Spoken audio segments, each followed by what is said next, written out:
جو لوگ کافر ہیں انہیں تم نصیحت کرو یا نہ کرو ان کے لیے برابر ہے، وہ ایمان نہیں لانے کے۔ اللہ نے ان کے دلوں اور کانوں پر مہر لگا رکھی ہے اور ان کی آنکھوں پر پردہ پڑا ہوا ہے اور ان کے لیے بڑا عذاب تیار ہے۔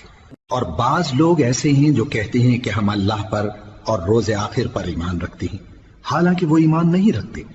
یہ اپنے خیال میں اللہ کو اور مومنوں کو دھوکہ دیتے ہیں، مگر حقیقت میں اپنے سوا کسی کو دھوکہ نہیں دیتے اور اس سے بے خبر ہیں۔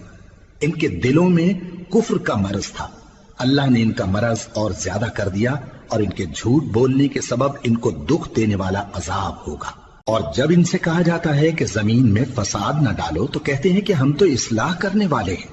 دیکھو یہ بلا شبہ مفسد ہیں لیکن خبر نہیں رکھتے۔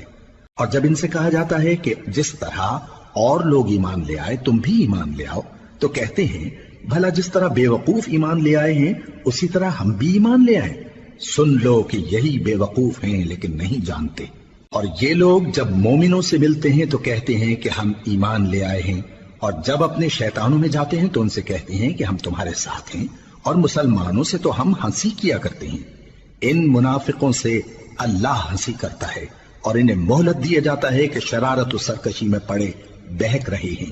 یہ وہ لوگ ہیں جنہوں نے ہدایت چھوڑ کر گمراہی خریدی، تو نہ تو ان کی تجارت ہی نے کچھ نفع دیا اور نہ یہ ہدایت یاب ہی ہوئے۔ ان کی مثال اس شخص کی سی ہے جس نے شب تاریک میں آگ جلائی، جب آگ نے اس کے ارد گرد کی چیزیں روشن کی تو اللہ نے ان لوگوں کی روشنی زائل کر دی اور ان کو اندھیروں میں چھوڑ دیا کہ کچھ نہیں دیکھتے۔ یہ بہرے ہیں، گونگے ہیں، اندھے ہیں کہ کسی طرح سیدھے رستے کی طرف لوٹ ہی نہیں سکتے۔ یا ان کی مثال میں کسی ہے کہ آسمان سے برس رہا ہو اور اس میں اندھیرے پر اندھیرا چھا رہا ہو اور بادل گرج رہا ہو اور بجلی کوند رہی ہو تو یہ کڑک سے ڈر کر موت کے خوف سے کانوں میں انگلیاں دے لے۔ اور اللہ کافروں کو ہر طرف سے گھیرے ہوئے ہے، قریب ہے کہ بجلی کی چمک ان کی آنکھوں کی بصارت کو اچک لے جائے۔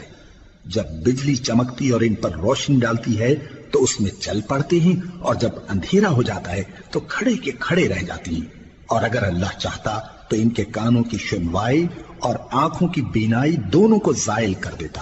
بلا شبہ اللہ ہر چیز پر قادر ہے۔